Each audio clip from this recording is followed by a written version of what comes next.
الحمد لله وكفى، والصلاة والسلام على خاتم الأنبياء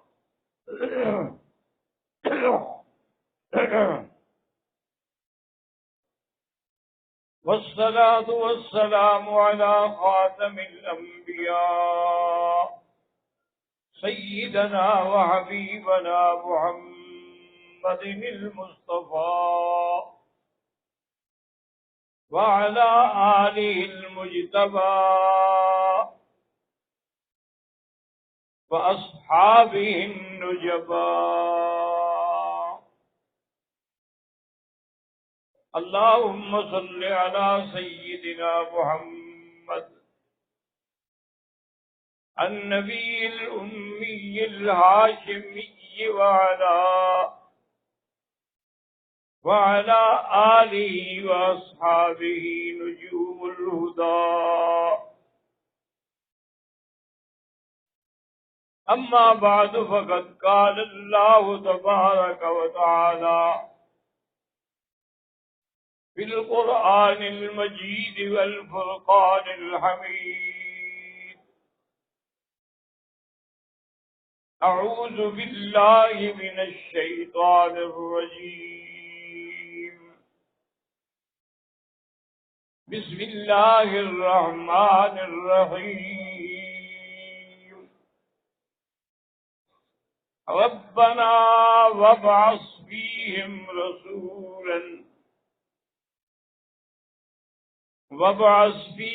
رسولا منهم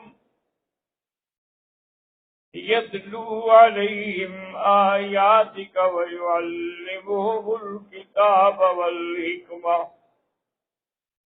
ويزكيهم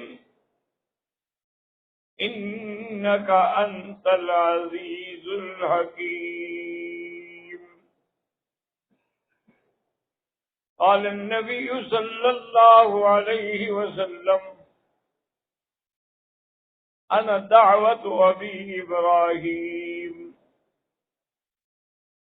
وبشارة أخي عيسى والرؤيا أمي التي رأت، أو كما قال النبي صلى الله عليه وسلم. صدق الله العلي العظيم، وصدق رسوله النبي الكريم، ونحن على ذلك لمن الشاهدين ومن الشاكرين، والحمد لله رب العالمين.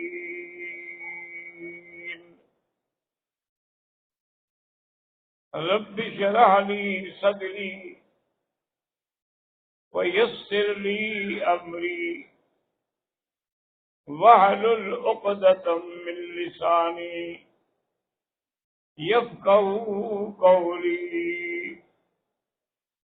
برادران اسلام، سیرت مصطفیٰ صلی اللہ علیہ وسلم کے ضمن میں حضور صلی اللہ علیہ وسلم کی آمد کا، بعثت کا مقصد کیا تھا؟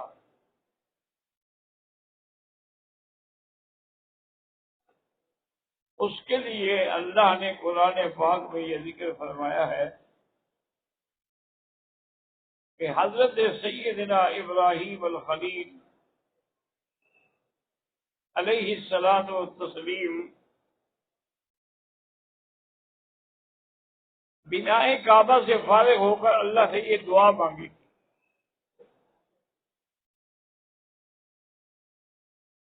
ربنا وابعث فیہم رسولا منہم، میرے اللہ ان میں سے اللہ اپنا رسول پیدا فرما، اور اس کا وظیفہ کیا ہوگا؟ یتلو علیہم آیاتک، وہ ان پہ تیرے قرآن کی تلاوت کرے،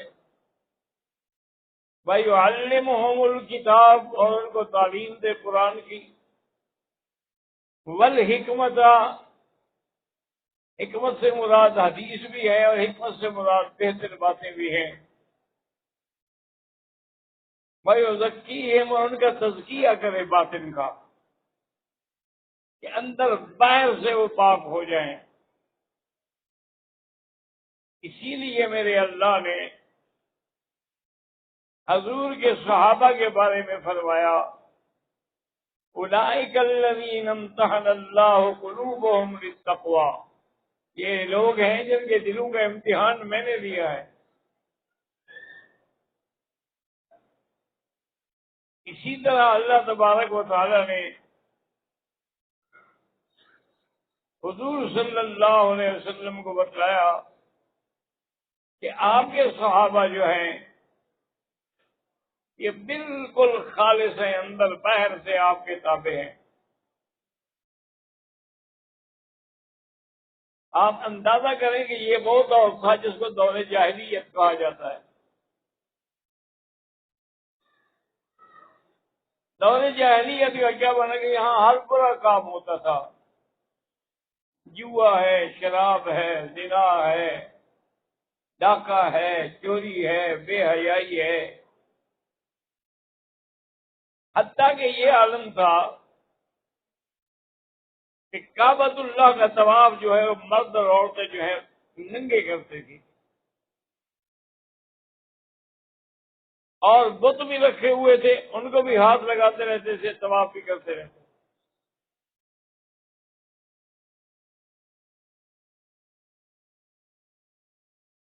ننگے طواف کرنے کا مطلب کیا تھا؟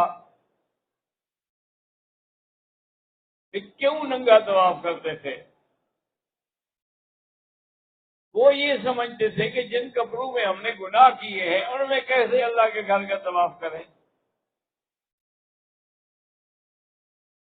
اس لیے وہ کپڑے اتار کے رکھ دیتے تھے۔ بھئی اگر کپڑوں کے ساتھ گناہ ہوتا تھا تو جس جسم نے، جس جان نے، جس عضو نے گناہ کیا ہے اس کو بھی تو کاٹ کے رکھو۔ بس اپنی اپنی سمجھ ہے، اپنا اپنا فکر ہے۔ اللہ تبارک و تعالی رحمت فرمائے۔ اس لیے قرآن پاک میں اس وقت کے حالات کے بارے میں آئے ہوئے ہیں، کانوا من قبل لفی ضلال مبین، بہت بڑی گمراہی میں پڑے ہوئے تھے۔ اسی طرح قرآن میں ہے کہ کنتم علی شفا حفرۃ من النار، تم تو جہنم کے کنارے پہنچے ہوئے تھے۔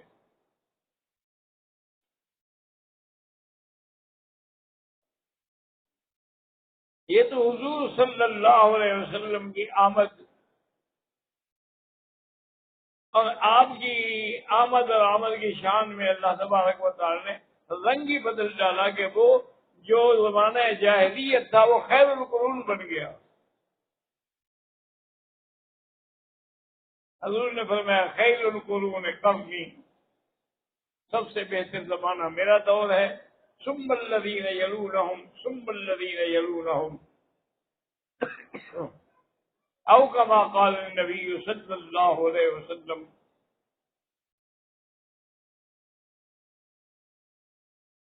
اسی طرح سیدنا ابراہیم الخلیل علیہ السلام، ان کی قوم میں بھی دونوں قسم کے لوگ پائے جاتے تھے۔ کیا مطلب؟ کچھ لوگ تو ایسے تھے جو بت پرست تھے، بتوں کی پوجا کرتے تھے، جیسے ان کے اپنے والد جو تھے وہ خود بت بناتے تھے۔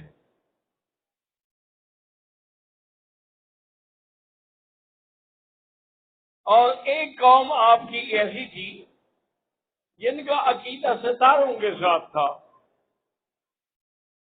وہ ستاروں کی پوجا کرتے تھے۔ سیدنا ابراہیم الخلیل نے اپنے ابا سے کہا کہ ابا یہ کیا کرتے ہو تم؟ یا ابت لم تعبد ما لا يسمع ولا يبصر، جو نہ سنتے ہیں نہ دیکھتے ہیں نہ تمہیں کوئی نفع دے سکتے ہیں، آپ ان کو خدا بنائے ہوئے ہیں اور پھر خود بنا کے بازار میں بیچتے بھی ہیں۔ خدا بھی بکتے ہیں.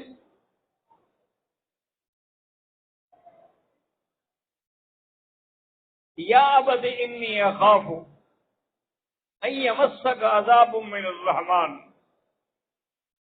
ابا جان مجھے خوف ہے کہ اللہ کا عذاب کہیں آپ کو نہ پکڑ لے اس مسئلے میں. آپ نے بڑی نصیحت کی، لیکن آپ کے والد نے غصے میں آ کے کہا کہ ابراہیم مجھے نصیحت نہ کرو، مجھے میرے آلیہ سے دور کرنا چاہتے ہو. لأرجمنک وہجرنی ملیہ، اب میں تمہیں ماروں گا پتھروں سے. حضرت ابراہیم خلیل نے فرمایا اچھا ابا جان ٹھیک ہے، میں آج کے بعد جا رہا ہوں، آپ کو بھی اور آپ کے بتوں کو بھی سب کو چھوڑ کر، لیکن یہ میرا وعدہ ہے کہ میں آپ کے لیے دعا کرتا رہوں گا. اور ابراہیم علیہ السلام دعا بھی کرتے تھے وغفر لے ابی انہ کان من الضالین. اب اللہ میرے ابے کو بخش دے، وہ گمراہی میں مبتلا ہے. لیکن جب ان کے والد فوت ہو گئے تو اللہ نے فرمایا خلیل اب دعا نہ مانگنا، اب فیصلہ ہو گیا زندگی کا. جب تک زندہ تھے ممکن تھا کہ مسلمان ہو جائیں، لیکن جب کفر میں مر گئے تو اب ان کے لیے دعا جائز نہیں ہے کہ کسی کافر کے لیے آدمی دعا کرے.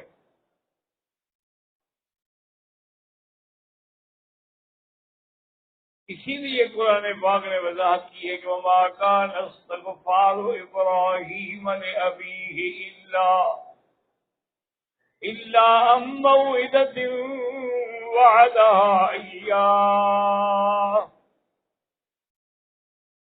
فلما تبين له أنه عدو لله تبرأ منه.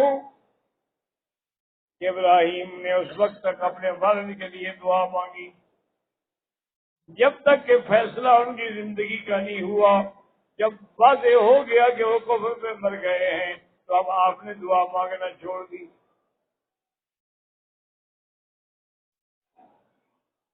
اسی طرح ایک قوم کا حصہ جو ہے وہ ستاروں کی عبادت کرتا تھا. بڑے افسوس کی بات ہے کہ آج مسلمان بھی ستارہ شناس کے پاس جا کے کہتے ہیں میرا ستارہ دیکھو، اور مجھے یہ بتاؤ کہ کون سا پتھر مجھے موافق ہے کون سا موافق نہیں ہے.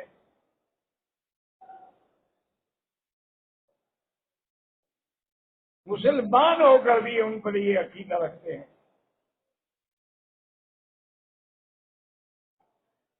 بعض لوگ جو ہیں وہ ہاتھ کے لکیروں پہ عقیدہ رکھتے ہیں. پامسٹ کے پاس جاتے ہیں جی ہاتھ دے کے مجھے بتاؤ میرا ستارہ کیا کہتا ہے.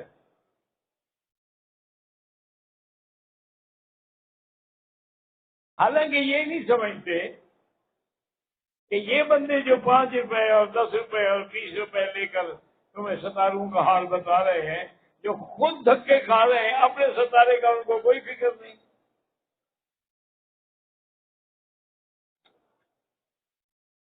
اپنا ستارہ دیکھ لینا بھی کب اچھا ہوگا، اپنا لکی نمبر دیکھ لینا جی یہ کون سا گھوڑا جیتے گا.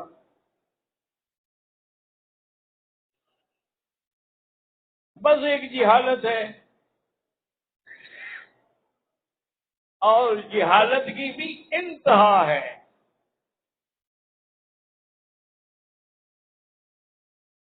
حج کے زمانے میں ایک آدمی میرے پاس آیا اور کہنے لگا کہ حضرت اگر آپ اجازت دیں تو میں آپ کے ساتھ آپ کے گھر چلوں، میرا دل کرتا ہے میں آپ کی خدمت کروں. آپ کی تقریریں سننے کے بعد میں نے الحمدللہ شرک و کفر سے توبہ کیا اور میں مسلمان ہوا ہوں. وہ میرے ساتھ گیا اور نے کہا حضرت ہمارے علاقے میں پیر مرشد تھے جو سال میں 2 دفعہ آتے تھے، میں بھی ان کا مرید ہوں، اور میں ان کی بڑی خدمت کرتا تھا، اور بستی کے لوگوں سے چندہ کر کے ان کے لیے پیسے اور ان کے لیے ہدایہ اکٹھے کرتا تھا۔ میرے ہمسائے میں ایک عورت تھی، نوجوان، خوبصورت، شادی شدہ، اس بیچاری کا بچہ نہیں تھا۔ وہ میرے پاس آئی، کہنے لگی آپ کا مرشد آیا ہوا ہے، اس سے دعا کروا دو، تبیز دلا دو، میرا بچہ ہو جائے۔ انہوں نے کہا ٹھیک ہے۔ وہ بیچارہ لے کے چلا گیا۔ جب پیر صاحب نے دیکھا اس لڑکی کو تو خوبصورت ہی، وہ تو خود پاگل ہو گیا، اور نے کہا اچھا تم بیٹھو، نام بتاؤ باپ کا، ماں کا، اپنا، میں ابھی مراقبہ کرتا ہوں اور بتاتا ہوں کہ کیسے بچہ ہوگا۔ مراقبہ کرنے کے بعد اس نے کہا کہ بھائی اس کا مسئلہ جو ہے نا وہ بڑا ٹیڑھا ہے، اس کی بچہ دانی کو شیطان نے، جن نے قابو کیا ہوا ہے، بچہ کیسے ہو سکتا ہے؟ تو آپ ایسا کریں کہ اس کو کل لے آئیں، 2-3 راتیں اس کو آنا پڑے گا، تو پھر میں وہ وہاں سے جن بھگا دوں گا۔ مقصد یہ تھا کہ 2-3 دن تو میں استعمال کروں گا نا، تبھی وہ جن بھاگے گا نا، اور بھوت آئے گا تو جن بھاگے گا۔ وہ کہتا ہے میں نے اس لڑکی کو سمجھایا کہ یہ اس کی نیت مجھے اچھی نہیں لگتی، بالکل نہ جانا، اور میں نے بھی آج سے اپنی پیری ہوئی نہیں چھوڑ دی، یہ میرا مرشد ہے۔ وہ کہتا ہے بہرحال اللہ عالم، لیکن مجھے پتا ہے کہ وہ لڑکی گئی تھی اس کے پاس، پھر میں نے جانا آنا جو ہے وہ چھوڑ دیا۔ اب آپ کی تقریر سنی تمہاری آنکھیں کھلی کہ واقعی ایسا ہوتا ہے، ہم نے تو دیکھا ہے۔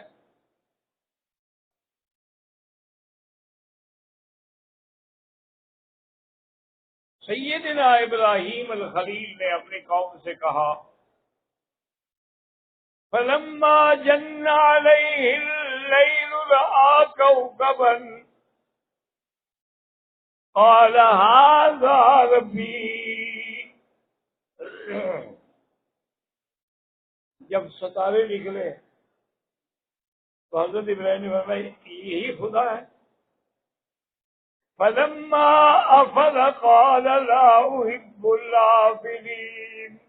اب ستارے ڈوب گئے، انہوں نے کہا خدا بھی ڈوبتا ہے؟ وہ خدا تو تمہارے ڈوب گئے سارے، شکر ہے کہ میں ان کو اچھا نہیں سمجھتا۔ فَلَمَّا رَأَى الْقَمَرَ بَازِغًا قَالَ هَٰذَا رَبِّي۔ پھر چاند نکلا، انہوں نے کہا اچھا یہ خدا ہے۔ فَلَمَّا أَفَلَ قَالَ لَئِن لَّمْ يَهْدِنِي رَبِّي لَأَكُونَنَّ مِنَ الْقَوْمِ الضَّالِّينَ۔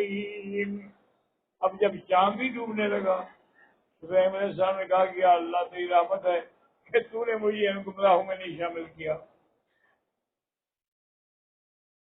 اب سورج نکلا، فَلَمَّا رَأَى الشَّمْسَ بَازِغَةً قَالَ هَٰذَا رَبِّي هَٰذَا أَكْبَرُ۔ جب سورج نے کہا اچھا یہ بڑا خدا یہ ہے، کیونکہ اس کی روشنی تو زیادہ ہے نا باقی سے۔ فرمایا یاد رکھو میں شرک کرنے والوں سے بری ہوں، میں بت پرستوں سے بھی بری ہوں۔ ان کی عید ہوتی تھی، وہ عید والے دن کے لیے آئے ابراہیم علیہ السلام کے پاس، ہمارے ساتھ چلے، اس نے کہا کہ نہیں۔ انہوں نے کہا بھائی وہاں بڑی رونق ہوتی ہے، کہا فَنَظَرَ نَظْرَةً فِي النُّجُومِ، ستاروں کو دیکھا، قَالَ إِنِّي سَقِيمٌ، میں بیمار ہوں۔ حالانکہ ابراہیم علیہ السلام نے جھوٹ نہیں بولا، مانا یہ تھا کہ تمہارے شرک کی وجہ سے میں بیمار ہوں۔ وہ چلے گئے، حضرت ابراہیم الخلیل ان کے بت خانے میں داخل ہوئے اور دیکھا تو بڑی قطار ہے اور درمیان میں ان کا ایک بڑا بڑا خدا بنا ہوا ہے۔ حضرت ابراہیم نے کلاڑے سے سب کو توڑا پھوڑا، کسی کی گردن، کسی کا بازو، اور اس بڑے کے ایک ہاتھ کو کاٹ کے کلاڑا دوسرے کندھے پہ رکھ دیا۔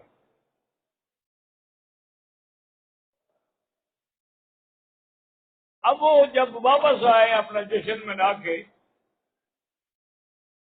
مندر میں گئے اپنے خداؤں کا شکریہ ادا کرنے کے، جا کے دیکھا خدا تو مرے پڑے ہیں، کسی کا بازو نہیں، کسی کا ناک نہیں، کسی کی گردن نہیں، یہ اچھے خدا ہے۔ آپس میں کہنے لگے کہ من فعل ھذا بآلہتنا، ہمارے خداؤں کے ساتھ یہ کس نے کیا ہے؟ قالوا سمعنا فتى يذكرهم يقال له ابراہیم، انہوں نے کہا ہم نے سنا ہے کہ وہ جو ایک نوجوان ابراہیم ہے نا، وہ کہتا تھا کہ مجھے موقع ملا تو میں تمہارے خداؤں کو دیکھوں گا، یہ اسی نے کیا۔ انہوں نے کہا اچھا پہلے اس کے پاس چلتے ہیں، اس سے پوچھتے ہیں وہ کیا کہتا ہے۔ ان کے بڑے بڑے جو ذمہ دار لوگ سے اکٹھے ہو کے آ گئے، اس سے آگے پوچھا کہ بھئی انت فعلت ھذا بآلہتنا، تم نے کیا ہمارے خداؤں کے ساتھ یہ؟ آپ نے فرمایا قال بل فعلہ کبیرہم ھذا فاسألوہم، وہ جو تمہارا بڑا خدا ہے نا، اس کو غصہ آ گیا، اس نے کیا ہے یہ، جا کے پوچھ لو۔ انہوں نے کہا بھی بات تو اس کی ٹھیک ہے، ہمیں پوچھنا تو چاہیے نا، جب ایک زندہ موجود ہے، ہاتھ بازو کٹا ہوا ہے نا، زندہ تو ہے وہ، تو اس کا نزا کا بیان بڑا اہم ہے، وہ لے لیتے ہیں۔ جب تھوڑا سوچ کے چلنے لگے تو آپس میں کہنے لگے کہ نہ وہ بولتے ہیں نہ سنتے ہیں، وہ ہمیں کیا جواب دیں گے؟ انہوں نے کہا ابراہیم الخلیل، وہ تو نہ بولتے ہیں نہ سنتے ہیں، جواب کیا؟ اُفٍّ لَكُمْ وَلِمَا تَعْبُدُونَ مِن دُونِ اللَّهِ، حیف ہو تم پر بھی اور تمہارے خداؤں پر بھی، جو اپنا قاتل نہیں بتا سکتے وہ تمہارے خدا ہے۔ اب بیچارے شرمندے ہو گئے، کچھ نہیں کر سکتے تھے۔ تو حضرت ابراہیم علیہ السلام کو بت پرستوں سے بھی پالا پڑا اور ستارہ پرستوں سے بھی پالا پڑا، تو انہوں نے یہی دعا مانگی پھر کہ اللہ ایسا نبی، ایسا رسول پیدا کر یہاں جو ان پر تلاوت آیات بھی کرے، ان کو تعلیم بھی دیتے ہوئے قرآن کی اور حکمت کی، اور اس کے بعد ان کا تزکیہ بھی کرے، تاکہ یہ علاقہ جو ہے گمراہیوں سے بچ جائے۔ وآخر دعوانا الحمد للہ رب العالمین۔